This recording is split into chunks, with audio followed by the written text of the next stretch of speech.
Live from New Delhi, you're watching DD India Live, India's voice to the world. I'm Tanvi Taneja, coming up in the next 30 minutes. India's Prime Minister Narendra Modi reaffirms commitment to achieve green development at Reinvest Global Meet 2024 in Gujarat. Also inaugurates second phase of Ahmedabad Metro Rail project. Donald Trump safe after he survives another assassination attempt at a Florida golf course. Ryan Ruth, the reported suspect, backed Ukraine in the conflict with Russia. Campaigning in full swing for the first phase of assembly polls in India's northern Jammu and Kashmir on 18th of September. And Shogun and Baby Reindeer claim top Emmy Drama Awards as Hollywood celebrated the best of television.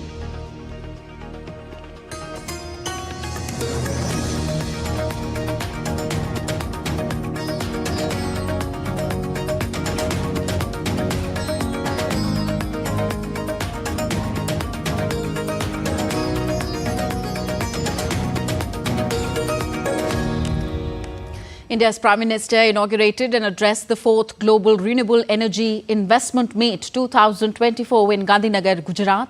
The central theme of Reinvest 2024 is Mission 500 Gigawatt, which underscores India's strategic goal to expand its renewable energy capacity significantly by 2030.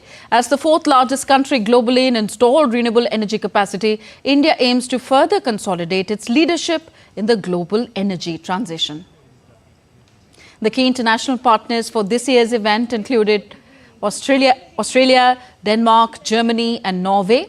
High-level delegations from the US, UK, Belgium, the European Union, the UAE, Hong Kong and more are also participating, with some delegations led by ministers from Germany and Denmark.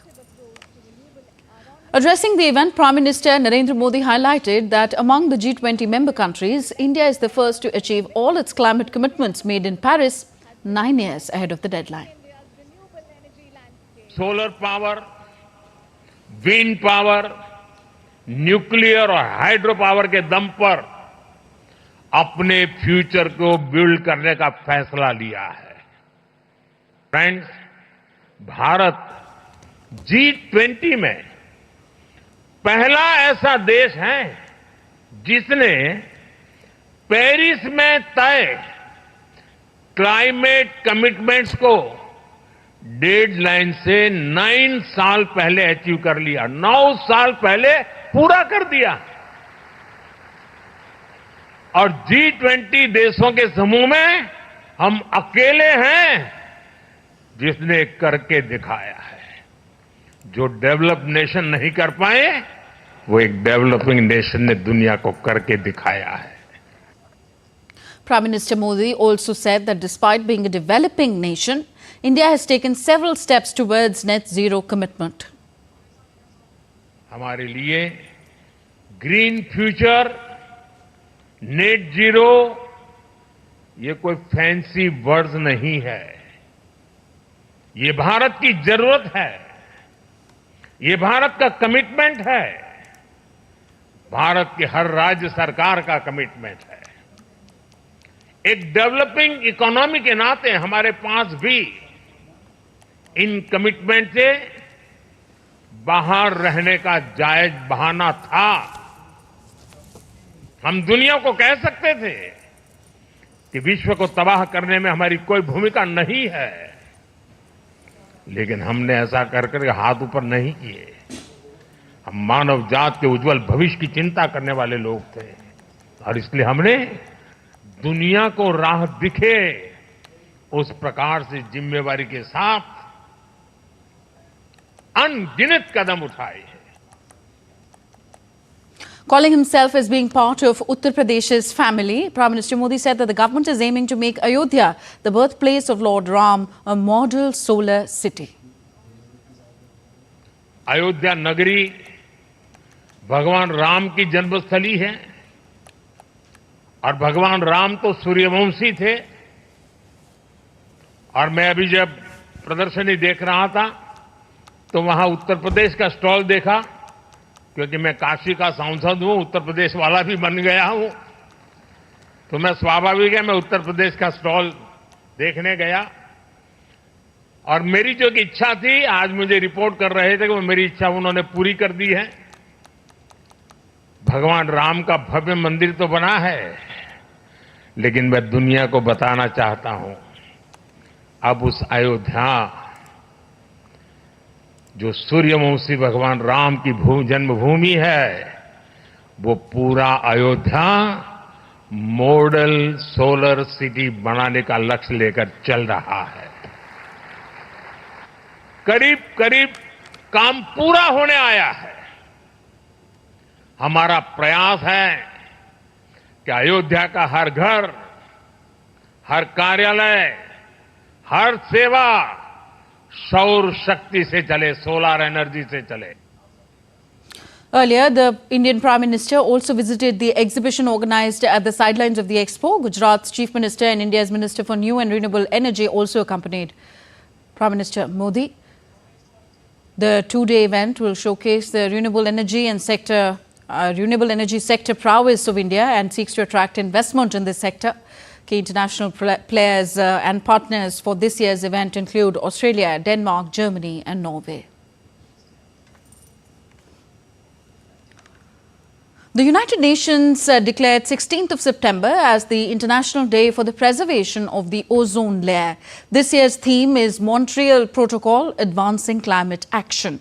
World Ozone Day provides an opportunity to celebrate and rally support for national compliance efforts among public and key stakeholders. So what is the current state of the ozone layer?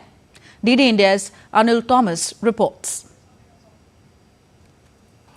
World Ozone Day is celebrated on the 16th of September each year to commemorate the signing of the Montreal Protocol. This is an international environmental treaty for phasing out production and consumption of ozone-depleting substances that came into force in 1987. World Ozone Day is celebrated every year to spread awareness among people about the depletion of the ozone layer and the measures taken to preserve it. India has done extremely well in terms of our commitment under the Montreal Protocol and the phase out of HCFCs, phase down of HFCs. So whatever the commitments we had made, we have already achieved them much in advance, and that is because of a very collaborative approach of the government along with stakeholders.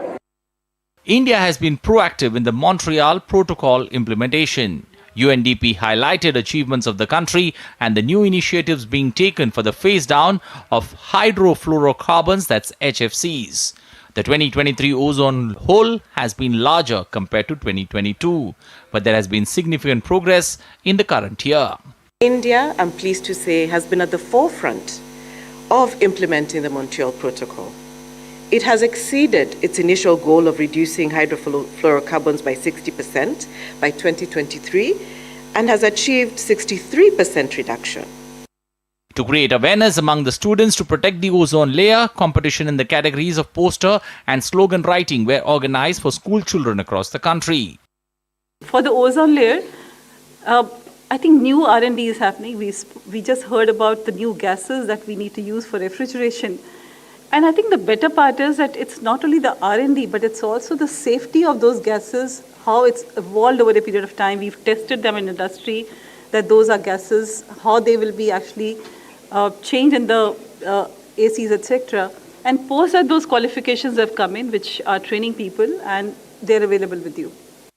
There were also release of publications and awareness materials. World Ozone Day reminds us that not only is ozone crucial for life on Earth, but that we must continue to protect the ozone layer for future generations. Anil Thomas, DD India, New Delhi. India's Prime Minister Narendra Modi dedicated phase 2 of Gujarat Metro Rail in Gandhinagar today. The project, developed by the Gujarat Metro Rail Corporation in collaboration with the state government and the centre, will further expand the metro network, linking key locations between Ahmedabad and Gandhinagar.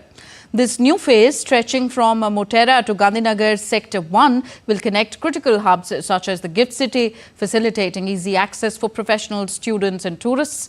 The 20.8-kilometre track connects Sector 1 in Gandhinagar to Motera and the Gift City. The project has been completed well in time. After dedicating the train to the state, Prime Minister Narendra Modi himself boarded the train with young passengers.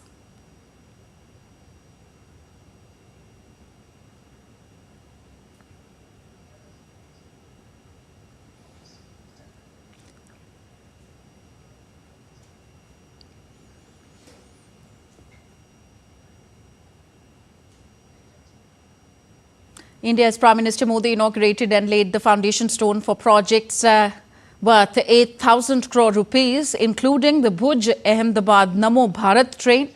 The Prime Minister laid the foundation stone for several significant projects, including the expansion of Samai Khyali Gandhidham and Gandhidham Adipur railway lines, the development of iconic roads in Ahmedabad Municipal Corporation area, and the construction of flyovers.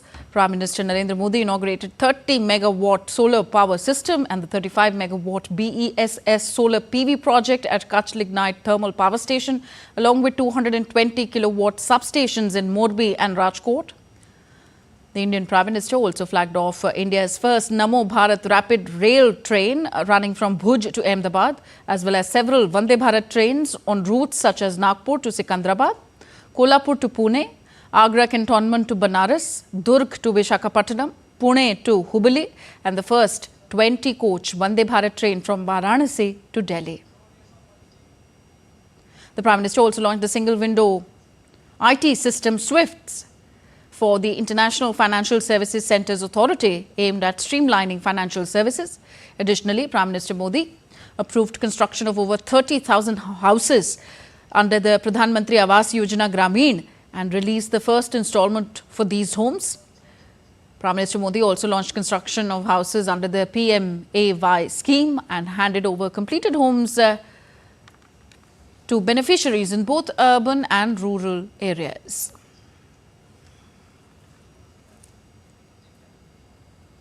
On to the White House race. So as the US presidential race heats up, a new assassination attempt was made on Republican candidate Donald Trump. Will this be a watershed moment in the United States elections? Our next report explains. Take a look at what happened. Within a span of 2 months, a second assassination attempt has been made on former US President Donald Trump. After a gunman tried to kill him at a rally in Pennsylvania, a shooter has now tried to assassinate Trump while he was golfing in West Palm Beach, Florida. Secret Service agents were quick to spot the gunman in bushes, a few hundred yards from where Trump was playing. The suspect, identified as 58-year-old Ryan Wesley Routh, fled the spot in an SUV. He was later tracked down and is now in custody. We have somebody in custody right now that is a potential suspect. We got a little bit more work to do on it, but as we usually do, as soon as we decide that we're going to book him into the county jail and the charges that he's going to be booked into, we'll get those to you and we'll get a picture of him and we'll get you his background. Those condemning the incident included Trump's Democratic rival, Vice President Kamala Harris, who said that she was deeply disturbed by the assassination attempt. President Joe Biden said that he has directed his team to continue to ensure that Secret Service has every resource necessary to ensure Trump's continued safety. While an investigation is underway, the motive remains unclear so far. The assassination attempt has reignited the debate over gun laws in the United States, but its political repercussions are expected to be far less than that of the previous attempt on Trump's life. The July 13th assassination attempt became a turning point in the US elections. Thousands of people, along with television cameras, witnessed the incident, which galvanized Trump supporters. Few days after the shooting, Biden dropped out of the presidential race, handing the baton to Kamala Harris. The actual impact of the latest assassination attempt on Trump, which happened outside of public view, on the US presidential race is open to debate and speculation. But one thing is clear, the incident has once again highlighted the risk of violence in this highly polarized poll. Bureau Report, DD India. So as former president and Republican candidate for the upcoming elections, Donald Trump witnessed another assassination attempt on his life. We now take a look at the assassination attempts on presidents and American leaders in the past. US President Theodore Roosevelt was shot in the chest in 1912 while campaigning for election in Milwaukee, but insisted on delivering his speech to supporters before being taken to a hospital. While President Gerald Ford survived 2 attempts on his life in less than 3 weeks in 1975 without being hurt, former President Ronald Reagan was shot in 1981 outside the Hilton Hotel in Washington. Reagan was wounded when one of the bullets bounced off a limousine and struck him under the left armpit. Donald Trump survived an attempt on his life during a campaign speech in Pennsylvania on July 13th. When shots rang out, Trump was shot in the air. Robert F. Kennedy, who was the brother of former President John F. Kennedy, was a U.S. presidential candidate and a senator. Kennedy was assassinated in 1968 by a gunman in the Ambassador Hotel in Los Angeles.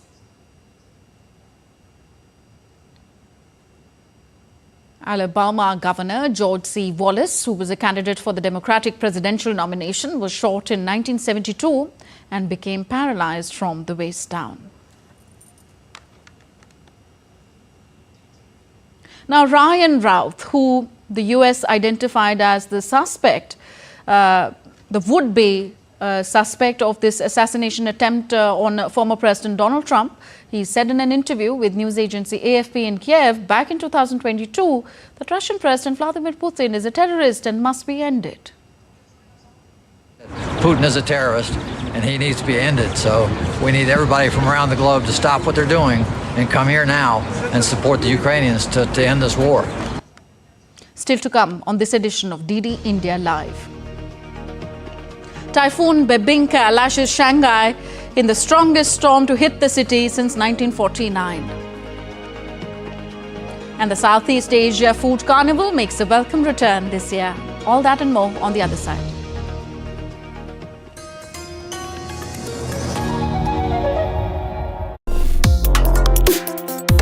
Complex issues, hidden agendas, twists and turns, strategic games. We think all dots are linked. We just need to connect them. Join me every week as I connect the dots to unravel hidden designs in statecraft, mysteries, and decode issues that matter to you.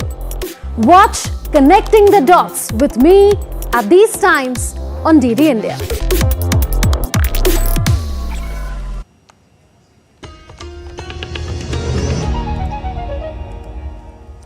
Thank you for staying with us. You're watching DD India Live. I'm Tanvi Taneja. On to West Asia now. The conflict in the West Asian region continues to assume wider proportions when a ballistic missile fired by terrorist group Houthi from Yemen targeted Israel for the first time on Sunday. Houthi military said that the new hypersonic ballistic missile traveled 2,040 kilometers in just 11.5 minutes. The missile triggered air raid sirens in Tel Aviv and across central Israel, sending residents running for shelter. Israeli military said that the missile was hit by an interceptor and fragmented in the air rather than being completely destroyed. It also said that 40 projectiles were also fired towards Israel from Lebanon on Sunday and were either intercepted or landed in open areas. The Houthis have fired missiles and drones at Israel repeatedly in what they say is solidarity with the Palestinians since the Gaza conflict began with a Hamas attack on Israel in October. Speaking at a weekly cabinet briefing, Israeli Prime Minister Benjamin Netanyahu said that Israel would inflict a heavy price on Iran-aligned Houthis who control northern Yemen. His remarks come after the Houthis reached central Israel with a missile on Sunday for the first time. We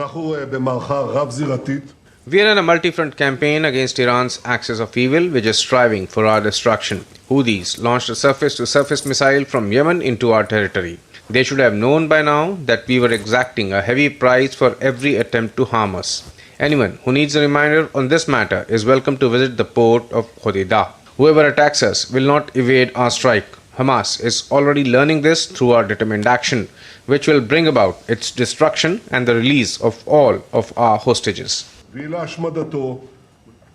In the latest stabbing incident in Israel, a border police officer was stabbed in the old city of Jerusalem on Sunday, and the police called it a terror attack. The attack took place near the Damascus Gate. Injured officer was evacuated for medical treatment. Police said that the terrorist was neutralized and the attack concluded swiftly and professionally.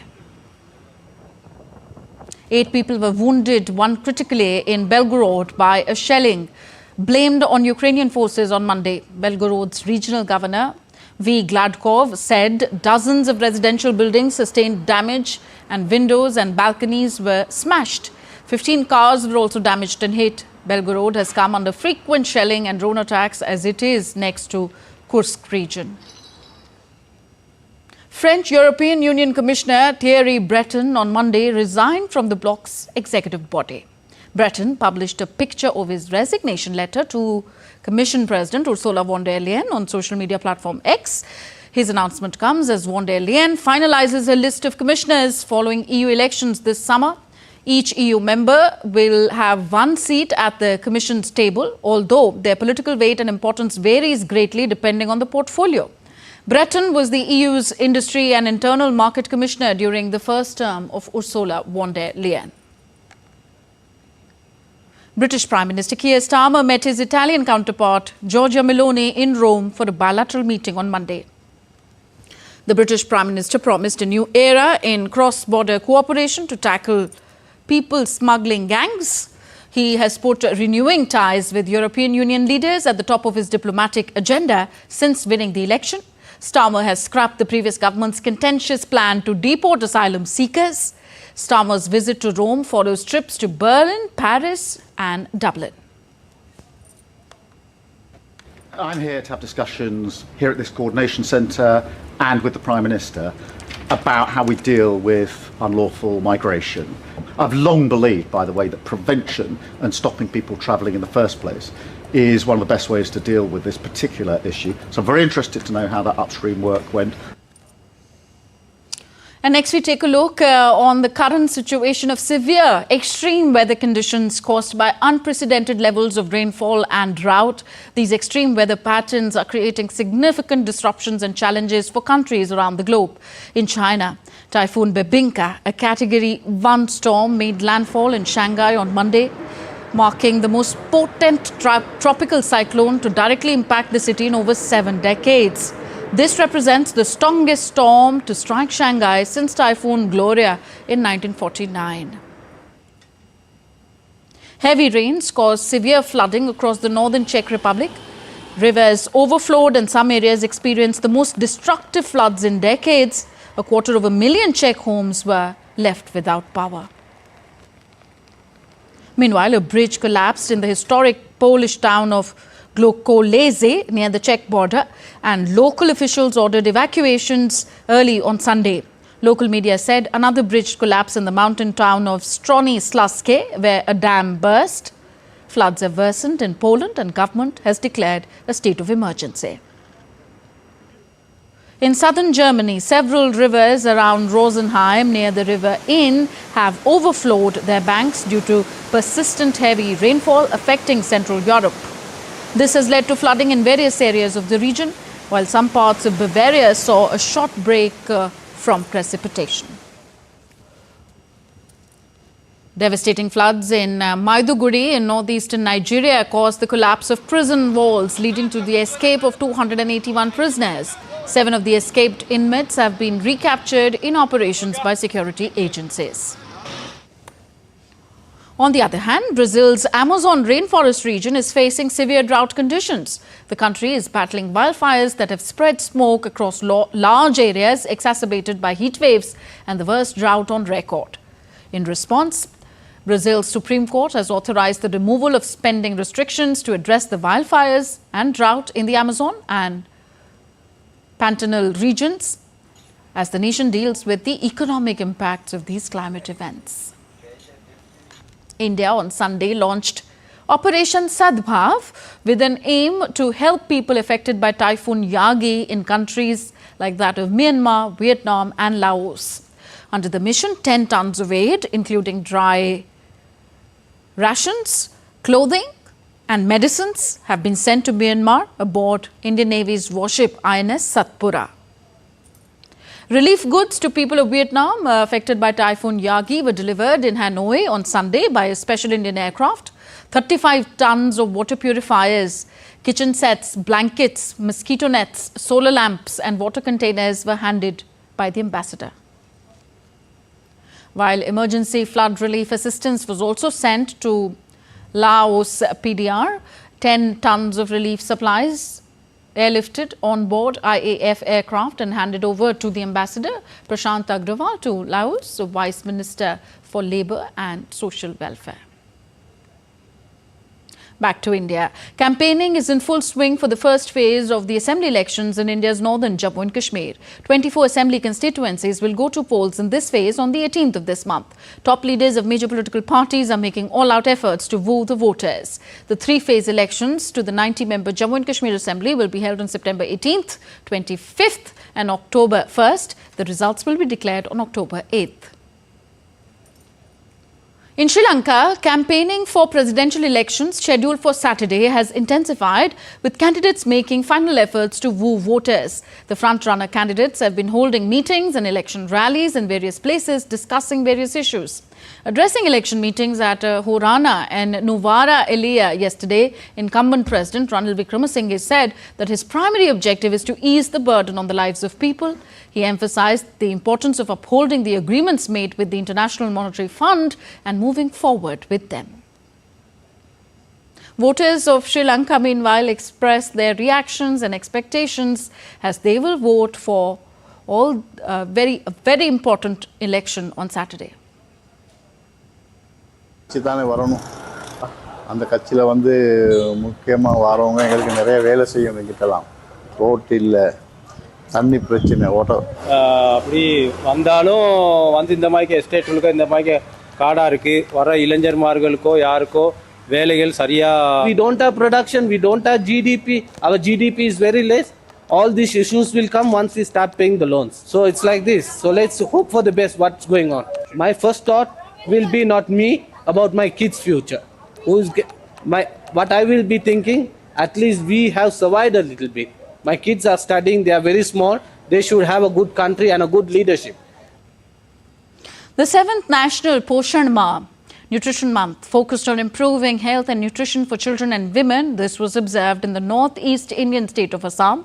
The event featured a play by local women and artists, and a nutritious food exhibition was also put on display. The event also included Child Development Project Officer Smriti Rekha Hazarika, Nutrition Mission Zonal Coordinator Rituraj Bora, and Anganwadi workers and local residents. The 76th edition of the Primetime Emmy Awards honored the best in American primetime television programming. The ceremony was held on Sunday and was the second Primetime Emmy Award ceremony to be held in 2024, as the previous ceremony took place in this year due to the 2023 Hollywood strike. And the top award winners included Shogun and Baby Reindeer. And the Southeast Asia Food Carnival is making a welcome return this year, taking place from September 26th to 29th in Macau, China. The 24th edition of the carnival will feature 15 stalls, and some local restaurants will serve Southeast Asian cuisine. Plus, there will be a selection of Southeast Asian themed cultural activities. The organizers of the event hope that it will support local communities and businesses and bring together members of the Southeast Asian communities in Macau to foster harmony and exchange. That's all for this edition of DD India Live. Do let us know your thoughts on the news of the day. You can connect with us on our different social media handles. And of course, you can download our DD India mobile app for quick news and updates on the go. So at DD India Live, that's our handle.